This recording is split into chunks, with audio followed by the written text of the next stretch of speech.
went to a church one time, and from start to finish, I was like, I have to get up and go. Like, this is so crazy, insane. And I was on the front row. So it was super embarrassing. But God gave me a revelation years ago of just be. When I was a teacher at the school that I was at, and I started teaching the kids about who they really were, the school started to catch on fire, and that's essentially the vibrational alignment became a mismatch.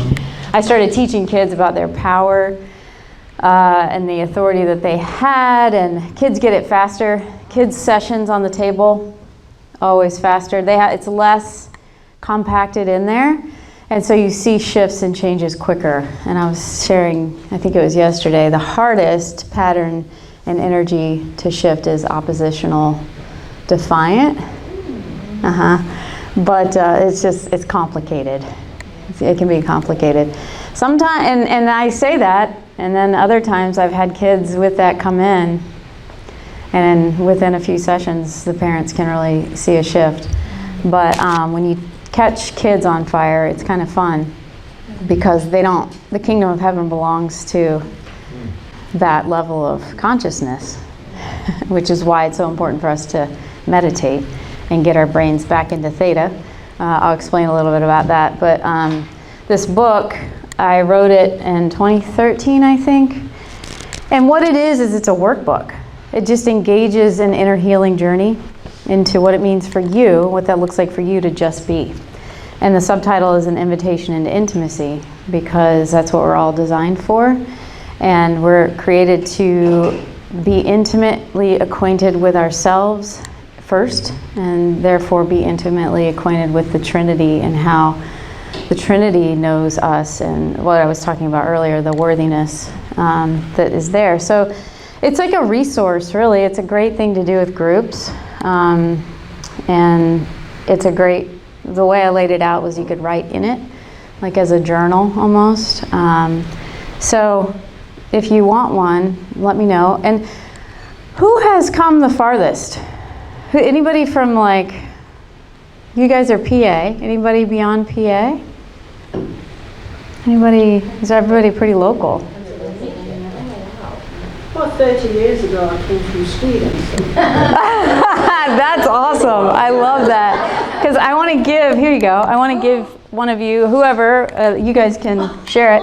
Whoever came the furthest, I wanted to give you that as a North Carolina. Yeah, you're welcome. I burned up the highways between here and North Carolina. So a couple of other things that I just wanted to mention. I want to write my contact info up here. Washable, let's see. Let's not mess up. If anybody needs or wants a session this week, I'm happy for you to text me. I blocked off my online scheduling link so it looks like I'm not working this week because I'm here. Otherwise, it would be too many cross signals. And so I'm going to write this up here for a second. I don't want it to go televised. So I will erase it in a minute or two.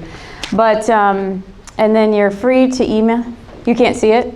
828, you ready to write it down? 772-6414. And my email is Rebecca Winnica @gmail. And that's another good way to get in touch with me. I was sharing that I can do these balances and do this work from a distance because of the quantum field. And so I just ask permission to step into the person's energy. I have you on Zoom.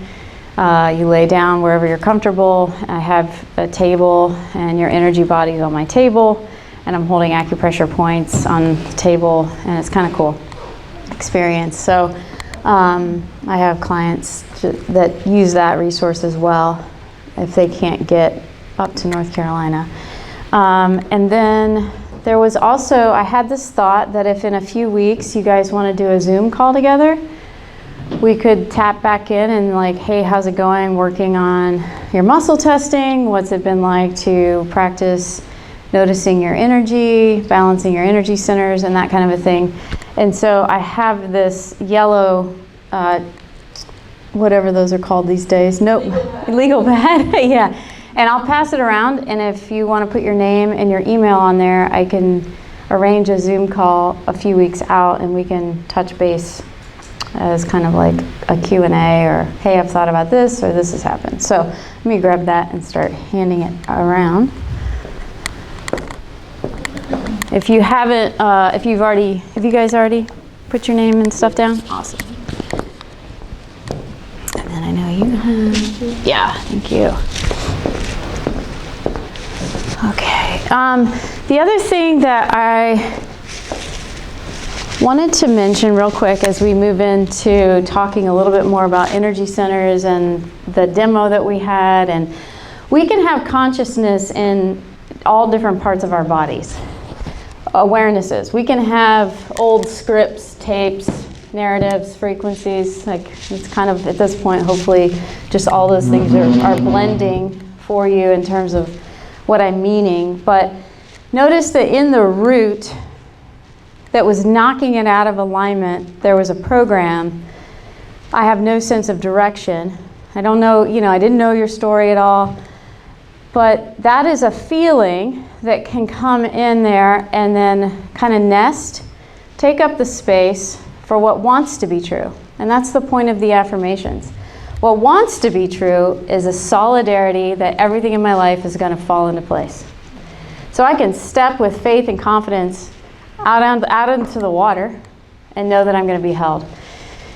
And that root energy center then, with that type of consciousness or frequency sitting there, knocks the whole system out of alignment. And so there can be balance in the upper half, which really connects you in amazing ways to God, to your Holy Spirit self, to the, having visions and dreams and all that. But if you can't bring it in and see it followed through to the fullness of what it wants to be, because God, who started a good thing, was going to complete it and carry it out. The carrying out of it, a lot of times our dreams are latent because we don't have the energy alignment for those dreams. And no dream is too big. No dream is too big. That's a dream in the quantum field that's already happened. It just depends on how much energy you put towards it having already happened. It's called faith. So the body, the meridians, the acupressure points, this is where energy gets stuck in the body. And this is where this guy, my little meridian man here, I used to do sessions on people, and he was like the one I would, as I was learning, how you learn scaffolding of things, and then you have a whole house before you know it. I would hold his toe, his GV20 at the top of his head, as I was working on clients from a distance at first, just to get familiar and to teach myself. And so the channels of energy, I dreamt about them one time. They're beautiful ropes of energy. Beautiful. They're perfectly smooth. The ones that I particularly saw lit up were golden rope color, and I saw the little tiny buttons. I mean, this is like perfection we're talking about here. And so the Chinese medicine and the philosophies of a lot of that Chinese medicine, they're healthier than we are. And so I'm like, I think there's something here to learn, something here to pay attention to, and I'm really excited that the East and the West are starting to become friends and play in the same playpen together instead of being completely divorced. And so the language of yin-yang comes up a lot in my sessions as well, because yin is the left side of the body, yang is the right side of the body. Yin is feminine, yang is masculine. How much like God does that sound? And we are all created to walk in balance between the feminine and the masculine, just like Jesus did. Jesus was perfectly in alignment with the feminine and the masculine at the same time under the same hood. And so a lot of times, up until last August, all of the injuries I'd ever had in my body were on the right side. Broken thumb, ACL, meniscus tear, horribly twisted ankle in college. What else? Rotator. And then this past year, 2020, I was spending a lot of time with the feminine. in my energy, and like inviting the feminine, the divine feminine of God, and really working on unclogging any old stuff around that. And so this is how it happens. I went out for a beautiful day boating with some friends on Lake James, and I had a rare day off, and it was a birthday celebration, and my friend who was driving the boat into the slip, we were done for the day, she was a little anxious about the size of the boat and the size of the slip, because it's like a perfect fit, a hand in a glove.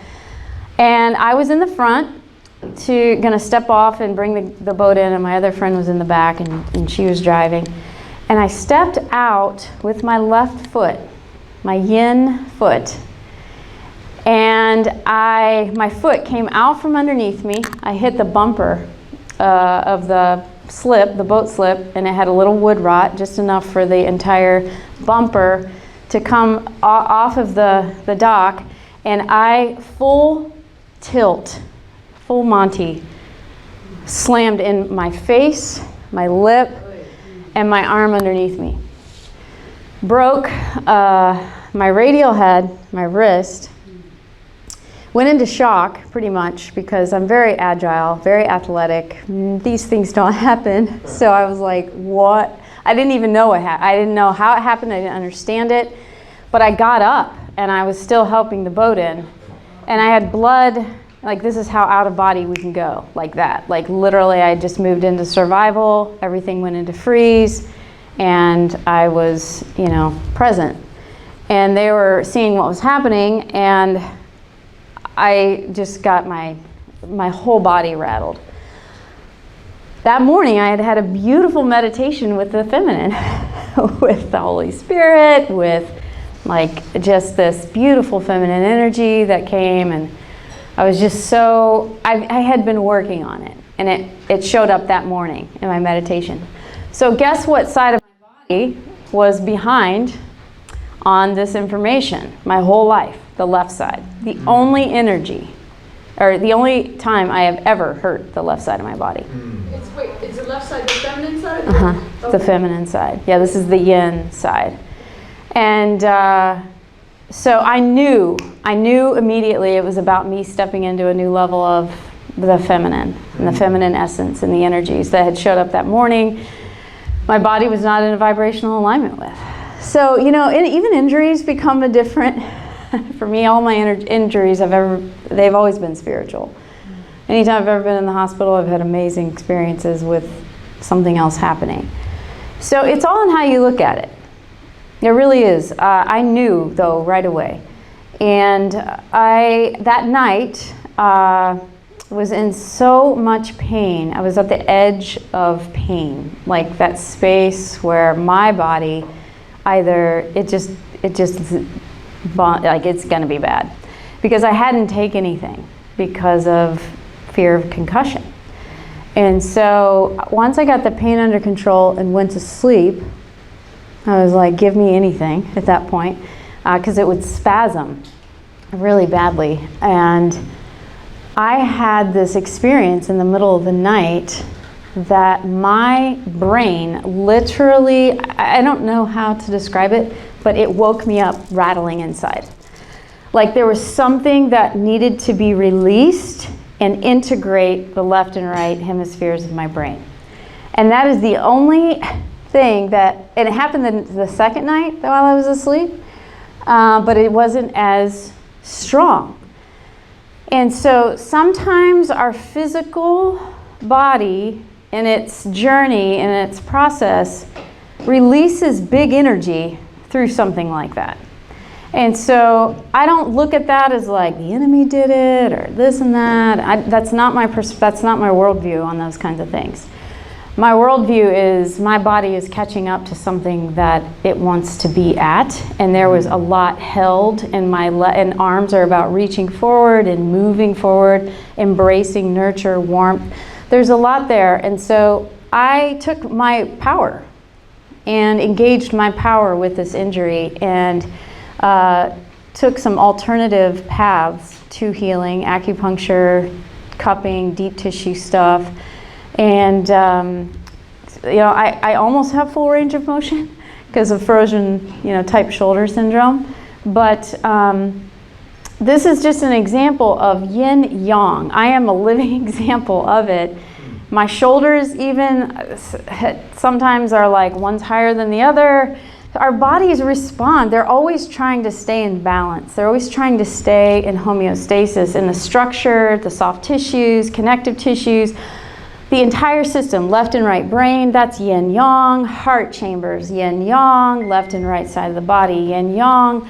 So it comes up in sessions, and it's really important because when it gets out of balance, then something is overcompensating. And I had a ton of mirroring back to me as a child that being more masculine is safer in the world. And then with some early sexual abuse by males, my body is more, if I'm safer if I go right, if I put up my right arm, or I give you a right hook.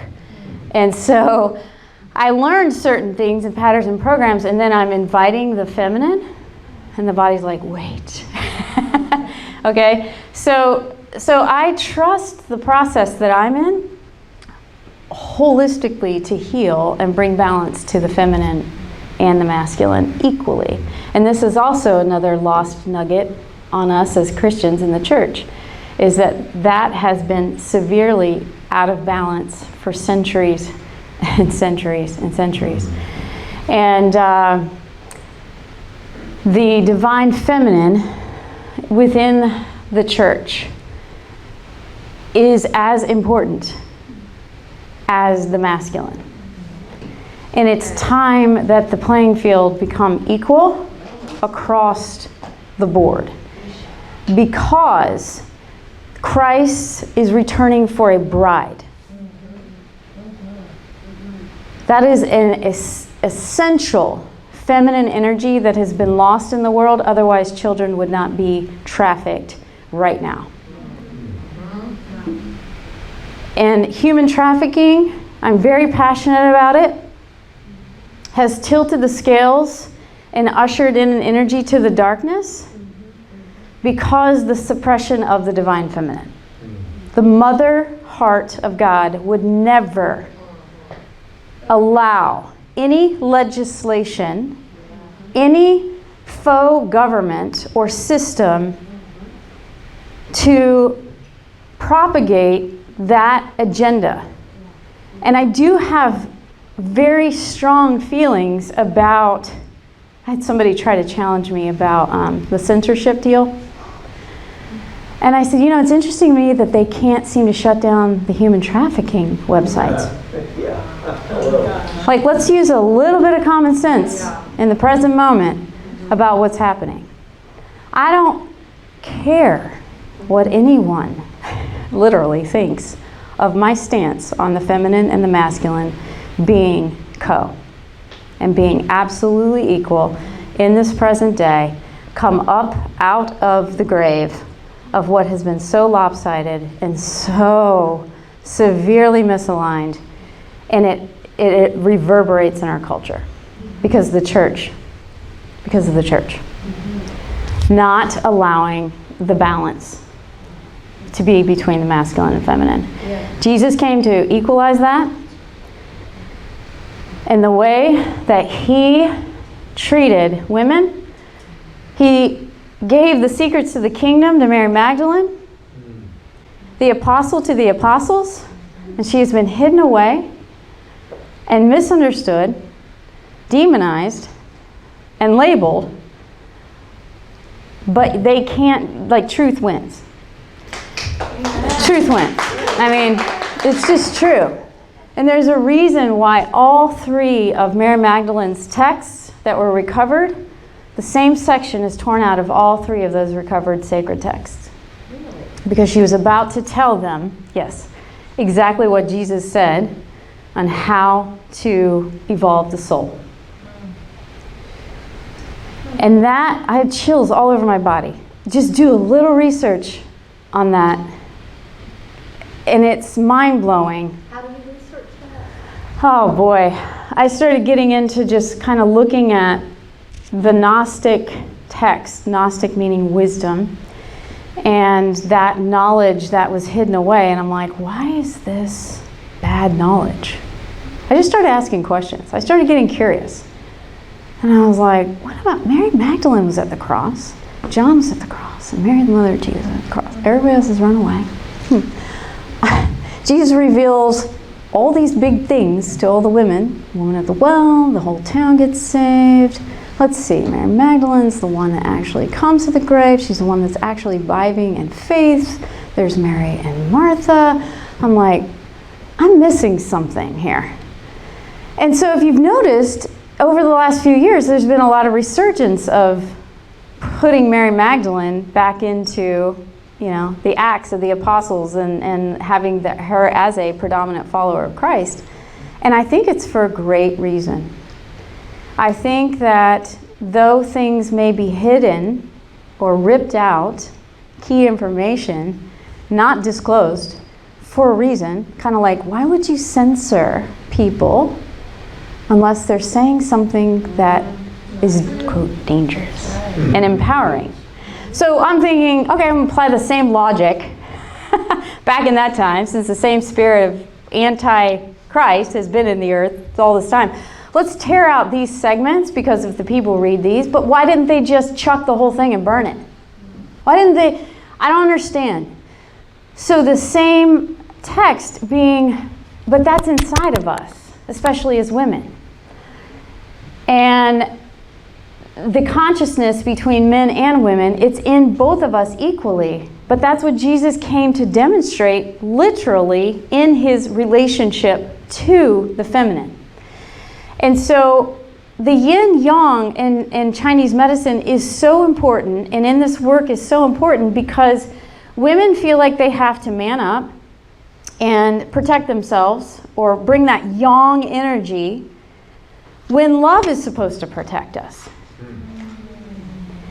And men who get soft are labeled, and they have a lot of feminine energy. They get labeled because they're trying to bring a balance to the force for the women who have manned up. So it's a really fascinating mirror that we're ping-ponging back and forth to one another when Jesus is calling all of us into this co-space of masculine and feminine and has given us those energies and created the world in those energies through the spoken word and the spirit vibrating and hovering and fluttering the energies of that life of God over the darkness, over the deep. So women are incredibly special, men are incredibly special, and we're supposed to join our energies together to bring the kingdom. And there isn't one or the other, it's co. And it's back to the round table of oneness and wholeness. And it's reconciling, really, you're the only male in here right now, reconciling the masculine and feminine connection and relationship through that co-love, co-respect, co-honor, co-everything. And so it's coming, it will come, and it will happen, but women are being called up, being called forth, because we need the mama heart in the world to open up the space of the divine feminine, the divine energies of God that would never allow the earth to be ravaged. Never. It's your nest. And the children are all your children, right? So I'm not even a mom. Not in this lifetime, but I'm a mama. And I know a mama's energy, and I've stood in that energy for the sake of the littles. And I would do it all day long over I even said it then, I was like, over my dead body, will you touch this one? No way. No way. And that is the divine feminine. And that's why we need it in the world. And that's why we need women to feel their emotions. And you're not crazy at all. Actually, your emotions are messages. They are messages in a bottle that are floating on the sea. And if we go back to emotion being energy, it's energy. And if we suppress it and repress it, it just gets stuck in the body, in the tissues, in the cells, and then you can't show up and be who you actually are. You're actually created to feel. Only takes 90 seconds to feel an emotion. And then ride the wave and let it crash back into the sea.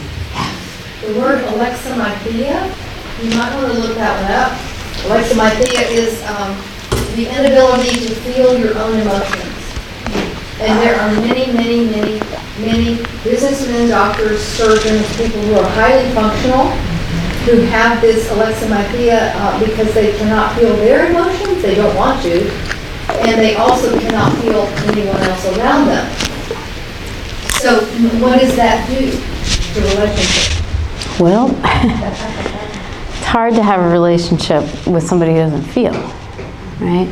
Or want to. Or want to. Yeah, it's just trained. It's really domestication. We've all been domesticated. Women have been domesticated to be quiet, don't feel, you're crazy. Men have been domesticated, don't feel, stay in your head, you know. Trauma? Do you think that Some of it's trauma, some of it's the matrix, some of it's family system. Again, it's kind of complicated, but it's gotten us out of this space, out of the heart. Out of the heart, yeah. I was going to run you right off the board. Oh, thank you so much. Appreciate that. Any questions? Thoughts, comments? Are you doing another demo? Yes, I will, definitely. Can I see the afterwards? Yeah, brave soul back there. Absolutely, yes. There are energies of emotion in our bodies, held in the organs. We have yin organs, we have yang organs, we have an aura. The aura, chakras, meridians, nadis, etheric webbing. Etheric webbing, I like to, it's like the fascia, except it's the energy body's fascia. And what we know about fascia now, without it, you wouldn't be able to sit in your seat. You would just be a puddle. It's the sticky material substance between the muscles and the skin. It's like Spider-Man's web. It's like, you know, but that's in you, and that's what's actually holding your structure up instead of being a pile of bones on the floor. So blood, body, chi, the physical body relies on particular organs to release toxicity and like waste. And so our body, the chi, does the same thing. And that's why, if you run out of chi, you end up getting dis-ease. You have comfort, dis. So the negative energy, which I'm really grateful that came, do you see how gentle that was? Not a big deal. It's just resistant energy. It just needs to be transmuted. It's just sitting there. I never have a knock down, drag them, like nothing. It's quiet, it's gentle. Sometimes I can release it with love and compassion. I just send it to God with my own love and compassion. And you know, here's the truth about darkness. It just shows us the light. So I don't have like this big like bully thing that rises up inside of me like, oh yay, darkness is here. It's like, oh, this person, thank you for showing us where light needs to go. Appreciate that. Now get out of here. And we're going to fill that space. God gets to transmute that into a different energy form if it wants to be, or he wants it to be, however that works, I'm not sure. And we get to put all of that sweet, you know, wonderful energy in there. And so that's how I deal with negative energies. The energetic structure, we have, you know, like I said, just the triuneness of us. Anatomy, physiology, the psychology, and this is how my degrees worked. I was like, oh, that's so cool. God, thank you for leading me in this path where first I started with the anatomy, then I went to the psychology, and now I'm in the energy world and get to bring all of that really cool the spiritual tools, but understand it through the trifecta that we were created in. So the energy centers, when you focus on a chakra, it is chakra, it's not chakra, it's chakra. It's easy to bring subtle physical energies into your consciousness, so the consciousness of that energy center. Dr. Joe Dispenza is one of my absolute favorite teachers in this world. He is a brain research scientist, neuroscientist, he was a chiropractor. He has a meditation on the energy centers that I highly recommend. But I stumbled into Dr. Joe. He's in Georgia. I've met him. He's amazing. Oh, Yeah, he lives in Georgia. He is phenomenal. Dr. Joe Dispenza lives in, I didn't know that. Okay. How do you spell Dispenza? Dispenza. Is he Christian? Yeah. He is. He's a quasi. He's kind of like me. He doesn't really want to necessarily tell the world that because he wants to bring as many people in as possible. So he's But more he- covert about it? He's a little covert. Yeah. Would you describe it as that? Yeah, he is. I mean, he does believe in that. Oh, yeah. He doesn't like, he doesn't like your approach. Yeah. For sure. Nothing on my website alludes to the fact that I'm a Christian for a reason. I really want the world to experience this. Jesus never said, hey, tell me about your faith first, and then I might heal you. No. He was the one bringing the energy.